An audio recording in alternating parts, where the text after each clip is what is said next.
Today's talk is going to be about that post that I put up in the private group. I talk about the body as an information process and the key sensors that activate this process. This idea of the body as wanting certain bits of information is a way to reconceptualize how you might organize your body to live in it differently, to experience it differently, and get rid of some persistent aches and pains and just have a posture that is built on the native intelligence of the body. So here are the sensors, some of the key sensors of the body. We work with the body in coherent body. We work with it in standing. So we're looking at the balancing system. We're looking at how it organizes to light perception. So we're looking at the visual system.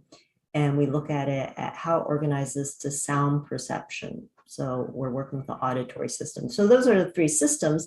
The sensors are, everyone knows the three keys. So those are really key points in the body where the way it organizes the weight of the body helps to feed very quickly into your body's way of organizing itself. So the base of the head, those suboccipital muscles are primarily proprioceptive muscles. They're muscles that talk to the head.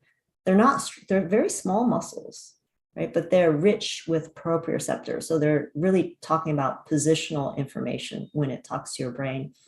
The second point that has a lot of sensors are the soles of the feet.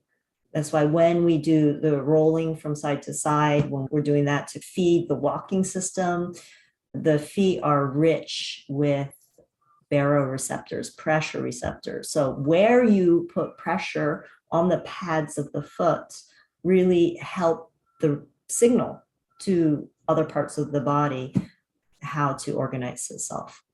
The sacrum is another key point where the pull on the sacrum is, how the sacrum is allowed to make its very small movement. It goes front and back like that, but it also has a little torque. And so as you're walking, it does a very small figure 8 movement on itself. And those kind of pulls and tugs feed into how movement weaves up through your spine. So there's a big signal there. There are a lot of ligaments that come into your low back at the sacrum and into your lumbar area. There's a lot of transmission of information that goes through there.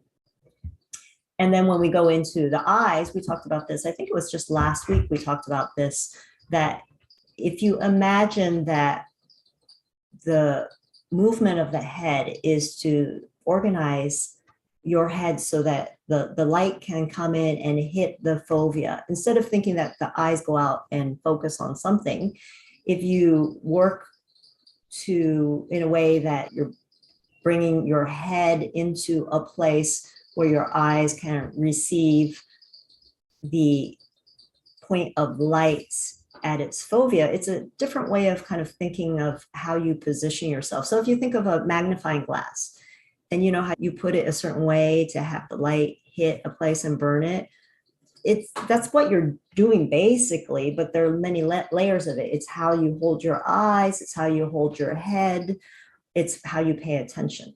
So we work with those different levels of how the eyes control head movement, how the eyes move freely within their sockets, and how your focus, your place of focus helps. All of those layers help to bring that magnifying glass and focus it on that foveal point, that place where all that color and acuity live.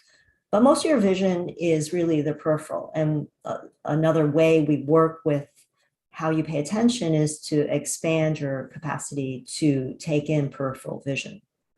So a lot of times we'll just cut that out. So the other sensor is going to be your auditory system. And in particular, 2 points of the auditory system, how we tighten or loosen the eardrum. And we do that with how we focus in on what we're hearing. So in a crowded room, someone's talking, how do you pay attention to the person that you want to hear? And as that gets more difficult, you see how critical that skill is And that is something, it's difficult to work with that directly, but when you use your whole body and recruit the whole body organization, you can actually start to improve it.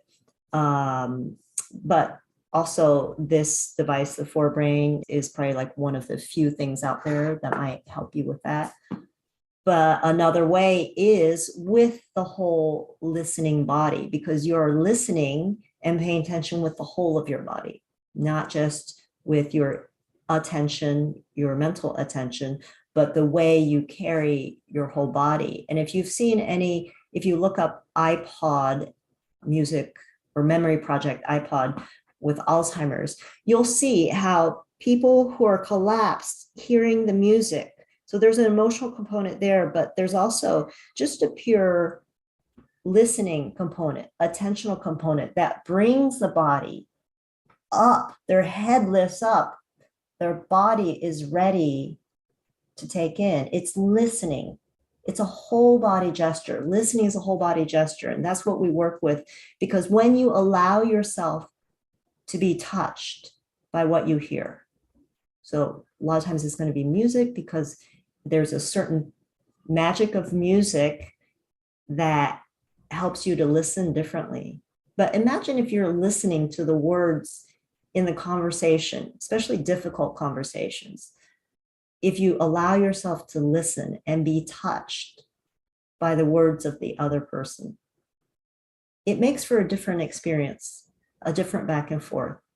When you're collapsed, you're in yourself, you're in your thoughts, you're ready to make your point, there's not a lot of listening going on.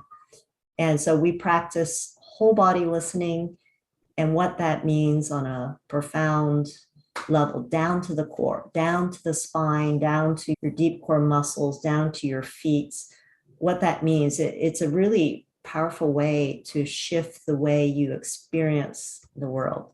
And when you can shift the way you experience the world with all these little details that normally pass you by, you're doing it anyway. So I'd like to say that you're doing all this stuff anyway.